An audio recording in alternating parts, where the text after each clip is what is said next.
গাজওয়ায়ে হিন্দ এমন একটা বিষয় যা নিয়ে প্রচুর আলোচনা, অনেক জল্পনা কল্পনা হয়। তো আজকের এই পর্যালোচনায় আমরা ঠিক এই বিষয়টারই গভীরে যাব। চলুন এই ভবিষ্যৎবাণীর আসল রহস্যটা জানার চেষ্টা করি। গাজওয়া-ই-হিন্দ আসলে কি? এটা কি ইতিহাসে ঘটে যাওয়া কোনো যুদ্ধ, নাকি ভবিষ্যতের জন্য করা কোনো ভবিষ্যৎবাণী?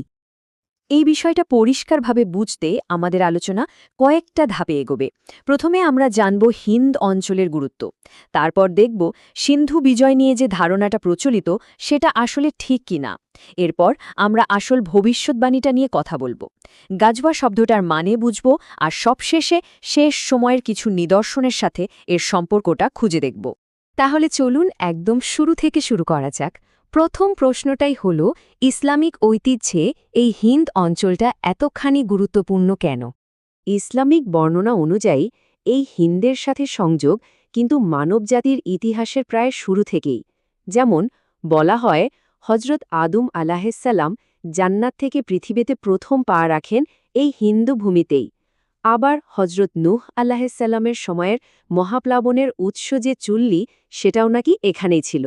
এমনকি প্রায় ২৫০০ বছর আগে পারস্য সাম্রাজ্য এই অঞ্চলের নাম দিয়েছিল হিন্দুস, সিন্ধু নদীর নামে।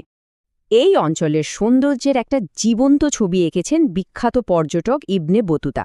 একবার ভাবুন তো দৃশ্যটা। হিন্দের সেরেন্দি পর্বতের চূড়া থেকে তিনি যা দেখেছিলেন তা নিজের ভাষায় লিখেছেন। যখন আমরা পর্বতের চূড়ায় পৌঁছলাম, তখন মেঘগুলোকে আমাদের নিচে ভাসতে দেখাচ্ছিল। এই পর্বতটি সবুজ গাছপালা এবং অগণিত ফুল ও গোলাপ দ্বারা আচ্ছাদিত ছিল। কি অসাধারণ বর্ণনা! আচ্ছা, এবার একটা খুব প্রচলিত ধারণার দিকে নজর দেয়া যাক, যেটা নিয়ে প্রায়ই কথা হয়, সিন্ধু বিজয়। অনেকেই মনে করেন ৭১২ সালের সেই বিখ্যাত অভিযানটাই হয়তো গাজওয়ায়ে হিন্দ। কিন্তু আসলেই কি তাই?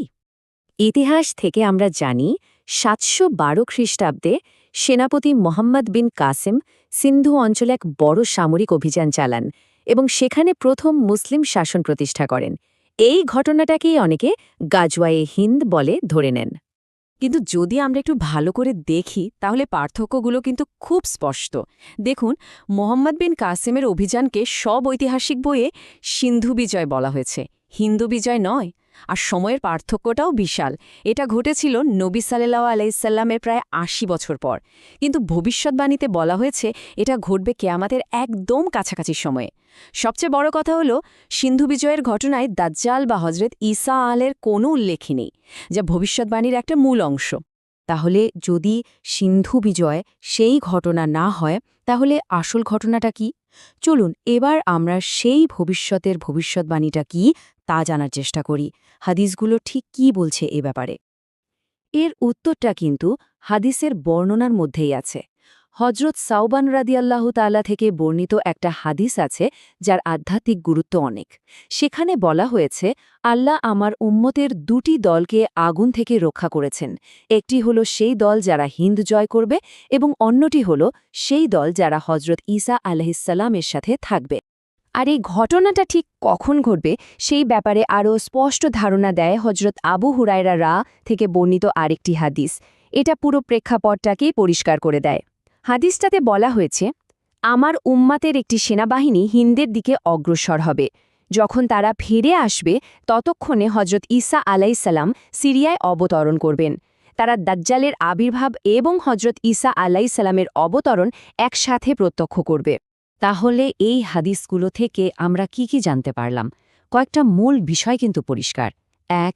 সেনাবাহিনীটা আসবে জেরুজালেমের দিক থেকে। ২. তারা হিন্দু ভূমি আর তার সম্পদ জয় করবে। ৩. তারা দাজ্জালের আবির্ভাব পর্যন্ত ওখানেই থাকবে। আর সবশেষে এই অভিযানে যারা অংশ নেবে, আল্লাহ তাদের পাপ ক্ষমা করে দেবেন।